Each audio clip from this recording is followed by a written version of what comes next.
রংতুলিতে মা দুর্গার আগমনী Rex art স্কুলের উদ্যোগে আজ মহালয়া দেবীপক্ষের সূচনা। ভোরবেলায় যেমন মহালয়া শুনে সনাতন ধর্মের মানুষরা মন প্রাণ ভরে যায় শরৎকালের ঘরে, তাই আজকের রংতুলিতে মা দুর্গার আগমনী তুলে ধরলেন রেক্স আর্ট স্কুলের ছাত্রছাত্রীরা।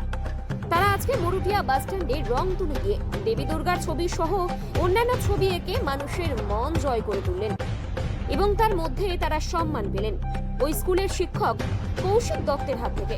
ওই স্কুলের শিক্ষক কৌশিক দত্ত তিনি বলেন, মরুটিয়া এলাকা অত্যন্ত প্রত্যন্ত এলাকার অনেক ছাত্রছাত্রী তারা আছে। ভারত বাংলাদেশ সীমান্ত লাগোয়া গ্রামে তারা আমার স্কুলে ছবি আঁকা শুরু করেছে। তারা আজকে অনেক ভালো ভালো জায়গায় তারা প্রদর্শনীতে ডাক পাচ্ছে, ছবি আঁকা এবং সুনাম পাচ্ছে। তাই আজ ছাত্রছাত্রীর জন্য সাংস্কৃতিক অনুষ্ঠানের আয়োজন করা হয়েছে। নদিয়ার করিমপুর থেকে অর্ধেন্দু মালাকারের রিপোর্ট, বিগ নিউজ। স্কুলের আমাদের ছাত্রছাত্রীর আয়োজন ও আমাদের সবারই আয়োজনে আজকে একটা বিশেষ দিনে, আজকে মায়ের বোধনের দিনে, আগমনের দিনে আজকে রংতুলিতে আমাদের একটা নতুন ভাবনার যে ছবি আঁকার মাধ্যমে আজকে উদযাপনটা আমরা করছি।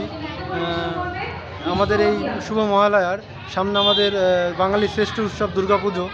রেক্স আর্ট স্কুল সবসময় নতুন কিছু করে, তো এই প্রত্যন্ত গ্রাম থেকে বেরিয়ে আমাদের এখানে যে শিল্পকলার যে চর্চা, বিগত দিনেও বিভিন্ন প্রোগ্রাম হয়, তবে মহালয়া নিয়ে এই প্রোগ্রাম এখানে প্রথম মরুটিয়াতে অনুষ্ঠিত। রেক্স আর্ট স্কুল করলো এবং তার ছাত্রছাত্রীরা এখানে আয়োজন করলো।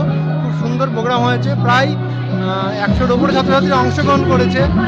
সাংস্কৃতিক অনুষ্ঠান, তাদেরকে প্রাইজ বিতরণের মাধ্যমে অনুষ্ঠান আজকে খুব সাফল্যমণ্ডিত।